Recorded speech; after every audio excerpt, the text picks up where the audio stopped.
Hello and welcome to the FPL Talk YouTube channel. Today we're making our first video, so if you are new, please leave a like and subscribe. Now, this video is going to involve looking at my team ahead of this game week, explaining my decisions, who I've benched, who I'm starting, and transfers I'm also considering because I've not actually made mine yet. So let's jump right into it.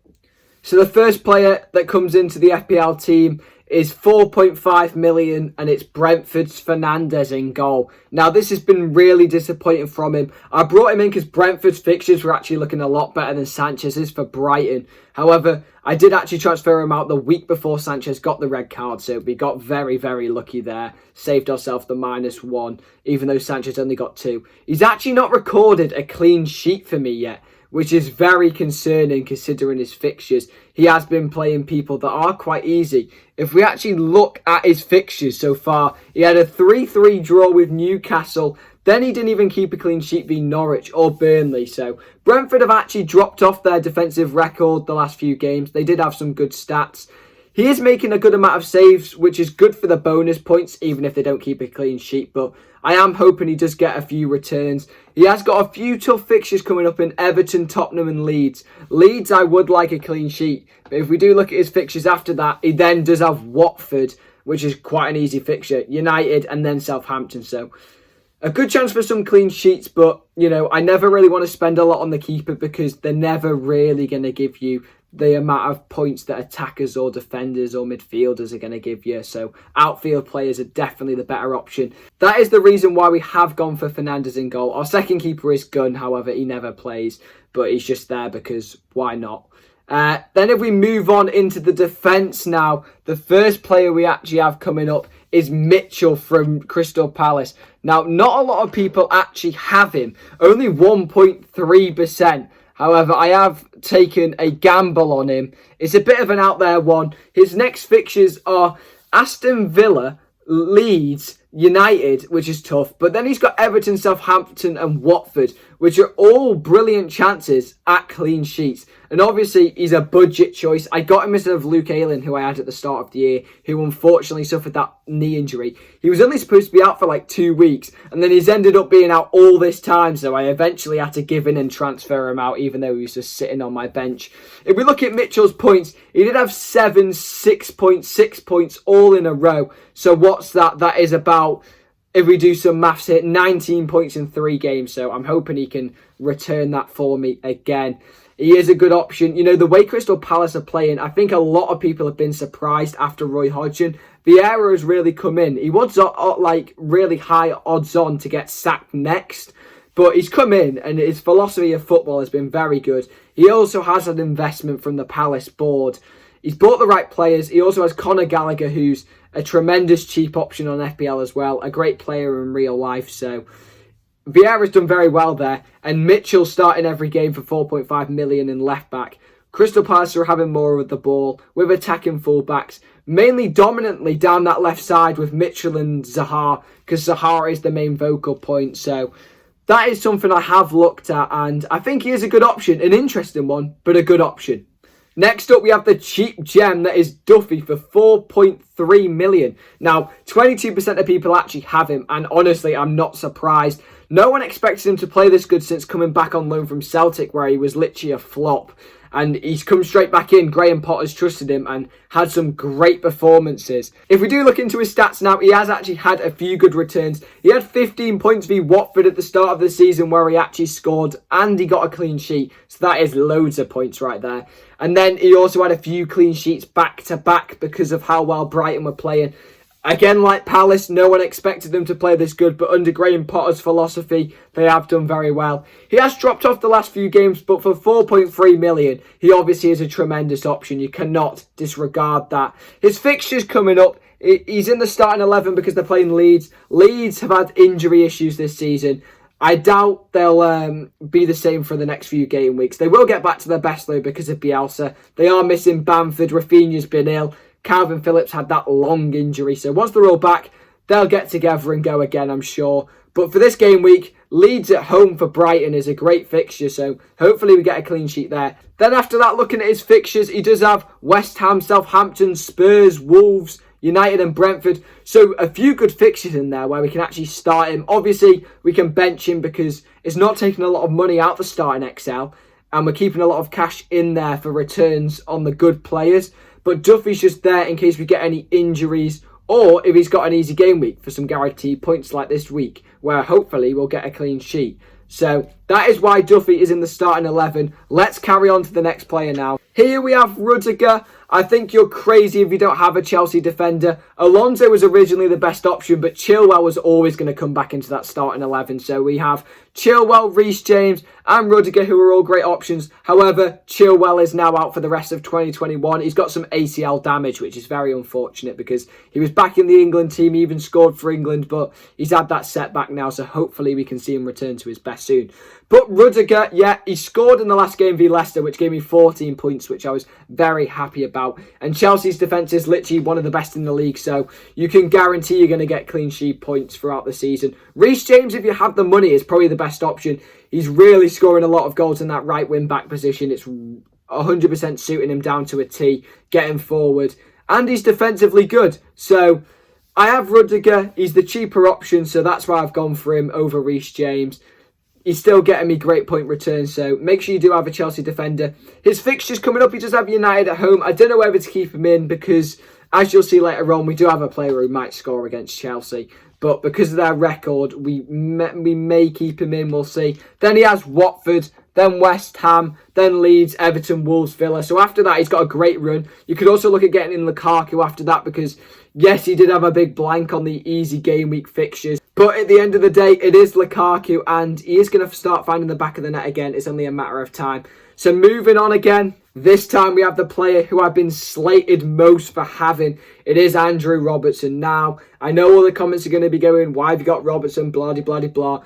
But I didn't have enough money for Trent at the time. I was 0.2 million off and I couldn't wait a game week because he was rising. And I felt it was a missed opportunity if I didn't have a Liverpool defender for the game weeks coming up when I did transfer him in. I originally had Trent, but I transferred him out that week where he got injured because it was rumoured that it was going to be a long-term injury. However, it was only like 2 weeks, so that absolutely screwed me over because you saw Trent Alexander-Arnold's returns. He's one of the best in the league. If you don't have him and you can get him, 100% get him. But we do have Robertson, only 1.6% have him. He should be back from injury this week. His form has dropped, but again, he'll find his form. He's a world-class player. I'm sure he'll be back in no time.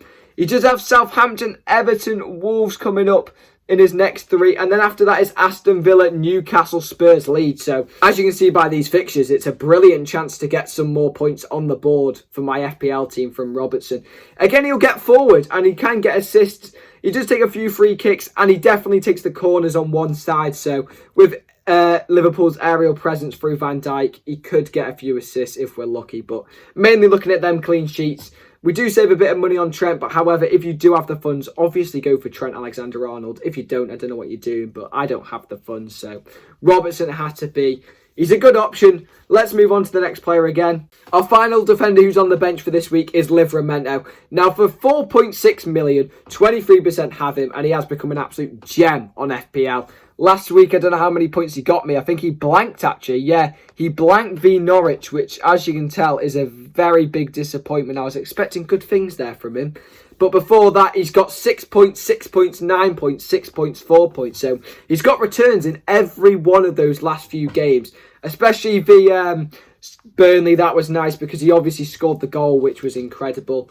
His attacking presence is very good. However, you wonder in the Southampton team if he can keep that up because I'm pretty sure Southampton have a hard run of fixtures. Like, if we take a look into his fixtures now, his fixtures are Liverpool, Leicester, Brighton, Arsenal, Palace, Brentford, West Ham, which aren't too bad. Again, like Duffy, he's not a lot of money, so you can bring him in some weeks and put him on the bench the others. It's all about rotation, so you can definitely work with him in your team.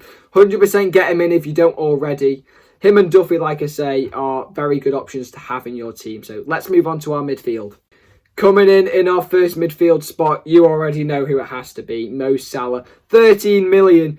but 72% selected. This has to be one of the most selected players in FPL of all time, surely.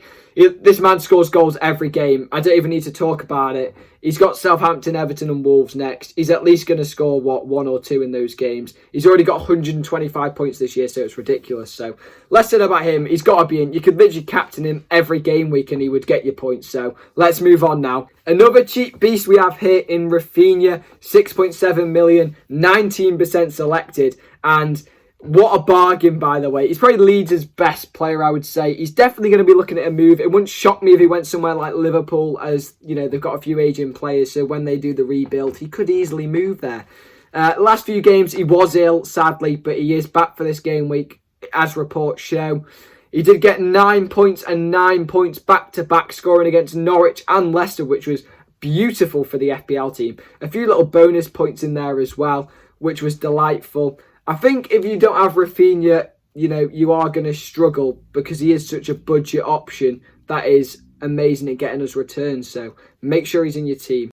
Here's our next player in Diego Jota for 7.5 million. What a bargain this is. Bobby Firmino is injured, so you have to get Jota in your team. He's going to be playing in that number 9, the main pivot for the team, at the end of all the attacks, the poacher, whatever you want to call him. The fixtures coming up are very nice as well. Obviously the same as Salah. We have Southampton, Everton, Wolves, Aston Villa, Newcastle, Spurs and Leeds. The amount of chances Liverpool create. Surely Jota's got to get a few goals in that number 9 position, or at least a few assists. So make sure you have him in your team for these upcoming games. Then we've got the bench. Damari Gray carried a knock, went down v Brentford. It was disappointing to see. He's had a great start for Everton, so hopefully he can bounce back soon. And then we have El Yunusi, who's got to go. He has to go as soon as possible. I brought him in as one of those players who I thought he might be good. It was a bit of a differential. However, it's turned out absolutely awfully. He had amazing fixtures for Southampton, started left mid every game and did absolutely nothing except miss an open goal. So let's move on to the attackers. As soon as I can get El Yunusi out, the better. So our first attacker is Ronaldo. See, he is literally one of the best players ever, if not the best player ever. We saw his goal v Spurs, what a volley that was, as well as him single-handedly beating Newcastle. And look what he's done in the Champions League as well. United would literally be bottom of the group without him. He has single-handedly won him games. He scored a beautiful goal as well the other night v Villarreal in the Champions League. What a finish, little lob over the keeper. Where Fred actually played well. What a surprise. Fred played a good game. I bet you thought you'd never see that, would you? But Ronaldo has to be in here. He's playing Chelsea, which will be a tough fixture. He has struggled against the likes of Liverpool's defence this season, but it'll be an interesting matchup between him and Rudzika in my team. Hopefully, at least one of them gets some points and not both of them blank. So let's move on to the next attacker. So my next player was an interesting one. It was Raul Jimenez. Now, I had to be very patient with this man because obviously he had that injury to his head, which took him a lot of time to adapt back to the Premier League, as you would expect, though, from such a traumatic injury. But he's done so very well in recent weeks, scoring v West Ham. Even though I support them, it was for my FPL, so I was happy but sad at the same time. He also scored v Everton, got an assist v Leeds, and he found the net v Newcastle as well. Oh no, he got 2 assists v Newcastle for Hwang Hee-chan, who also is a great option, by the way. Very cheap player, but Raul Jimenez has Norwich and Burnley coming up. Brilliant fixtures for him, especially Norwich for this game week. That's why he's in the starting 11. So hopefully he can bag me a nice goal and maybe even some cheeky bonus points. So let's move on to our last forward now. So finally, we've got the big man himself, the West Ham number 9, who I support, Mikel Antonio, the beast himself. Now, he is playing Man City. However, I'm going the game, and obviously I've got to back my own player. It's going to be one of the hardest games of the season. We normally get beat going Man City. However, we did beat them in the Cup this season. Even though it was at home, this game's away. But, you know, if we get a chance, Antonio's going to be on the end of it. And he's going to be the one to score. So, fingers crossed, he could get lucky and get a goal. And then we just park the bus and win the game. That's all I would hope for in life at the moment. A West Ham 1-0 win, park the bus, Antonio goal. So, obviously, I'm looking at getting a few players in my FPL. The likes of Cornet and Smith Rowe are very tempting options. Smith Rowe has scored, I think, 4 goals in like 11 games, which is a brilliant return for a cam, and got a few assists. Also rewarded with an England call-up, which was tremendous for him. I'm so happy for him, to be fair. He's really worked hard. Even if that goal v Watford put the ball out and Arsenal didn't kick it back, and then he scored from it, which was very unsportsmanlike. And then he gave it the big knee slide in the corner. But I guess you have scored a Premier League goal. I guess I would do the same, so can't really argue him for that. And then Cornet has started 6 games and scored 5. This has been a real great surprise for Burnley, actually. He's not your sort of Burnley player. They never really go for someone with flair. It's normally Brexit football with Burnley. But Cornet's really showed them that they can look at different options when signing people. He came from Lyon in France. He scored some absolute bangers, by the way, especially on that left foot. It's an absolute wand of a left foot. Especially that volley he scored the other week. It was incredible. But that's the FPL team for this week. I am going to keep considering which transfer I'm going to make. I am unsure who it's going to be at the minute. But if you have enjoyed this video and the first on the channel, please leave a like and subscribe. And I look forward to seeing you in the next one.